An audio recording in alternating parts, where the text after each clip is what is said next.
字邊同王字邊，其實我都冇講錯。其實王字邊咧，古代嘅時候咧，其實係玉嚟嘅。所以我啱啱標玉字邊啱嘅。大家有冇發覺啊？王字邊嘅字咧，好多時都同玉石啊或者珠寶啊價值貴嘅有啦更啊，珍珠係咪兩個字王字邊啊？係啦啊！所有啲玉石，甚至嗰啲好多嘅嘢，甚至乎就住個球字啊，個球字點解王字邊咧？其實我成日喺度諗咧，係咪佢最初可能真係攞嚟形容珍珠嘅圓碌碌咁？係啦，咁所以係啦，記住王字邊嘅字係同玉有拉更嘅。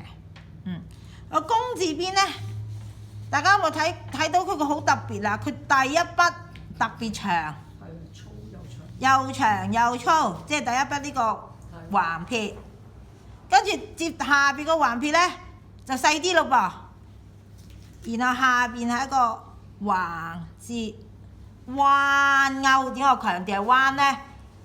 如果個公字寫成直勾咧，我話打屎忽啦啊！唔該，佢係彎嘅。大家望下喺個公字中間穿一條直線。啱啱個勾係要翻去直線上邊嘅，所以佢係彎嘅。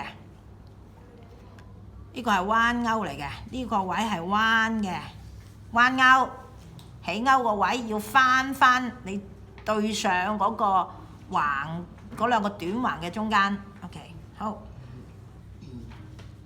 王字啱啱講咗啊，全部都係同玉有關。寫嘅不順。王字要注意寫不順，我哋平時正常寫不順咧，就係正常就橫、豎、提，係咪咁啊？即係1、2、3、4，係咪？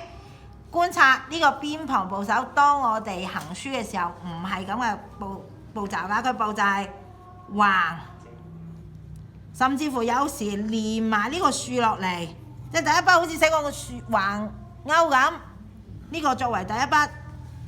幫大家串起身啊！然後下邊好似寫個 S 咁作為第二筆，明唔明啊？聽明我講咩未啊？個王字邊係兩筆組成嘅，第一筆橫豎，第二筆就好似寫 S 咁。至於呢度有少少勾兜個圈咧，可兜可唔兜嘅。你哋未示範字呢度咪有幾個圈圈嘅？呢度可兜可唔兜嘅，但係第一筆橫豎，如果你係寫成橫豎勾，咁咪呢個圈咪出嚟咯。你如果唔寫橫豎勾嘅，寫橫豎都成立嘅，即係兩種寫法都得嘅。但係記得係兩筆過嘅啫，唔係我哋平時楷書嘅橫豎勾豎剔，好唔好？